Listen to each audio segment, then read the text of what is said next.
या विमानतळाला लोकनेते दिबा पाटील साहेबांचं नाव ते पहिलं उड्डाण व्हायच्या आधी लागलं पाहिजे, ही सगळ्या प्रकल्पग्रस्तांची भूमिपुत्रांची तळमळ आहे। आणि म्हणूनच आज या ठिकाणी सन्माननीय गणेश नाईक साहेब यांच्या नेतृत्वाखाली आम्ही त्यांना या ठिकाणी भेटलो। या ठिकाणी लोकनेते दिबा पाटील साहेब यांचे चिरंजीव अतुल पाटीलजी उपस्थित आहेत।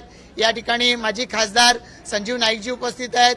आमदार कथोरे साहेब, आमदार महेश बालदीजी या ठिकाणी उपस्थित आहेत। आम्ही सदस्य मंडळी या सगळ्या आंदोलनांमध्ये ज्यांनी भाग घेतलाय सारी मंडळी उपस्थित आहोत।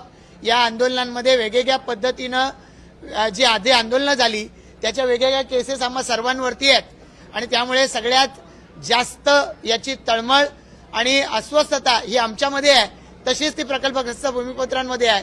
मुख्यमंत्री महोदयांना आम्ही विनंती केली की विमानतळाचं पहिलं उड्डाण व्हायच्या आधी झालं पाहिजे। मुख्यमंत्र्यांनी सांगितलं की नेमकं त्याच्या आधी होईल का सांगता येत नाही, पण पंतप्रधानांनी आश्वस्त केलंय, त्यामुळे दिबा पाटील साहेबांचं नाव या विमानतळाला लागणारच हे त्यांनी सांगितलंय। या संदर्भात आम्ही त्यांना विनंती केली की त्यांनी या संदर्भामध्ये प्रेस स्टेटमेंट द्यावं, पण या संदर्भामध्ये मी यथायोग्य प्रेस स्टेटमेंट देईन असं त्यांनी आम्हाला सांगितलेलं आहे।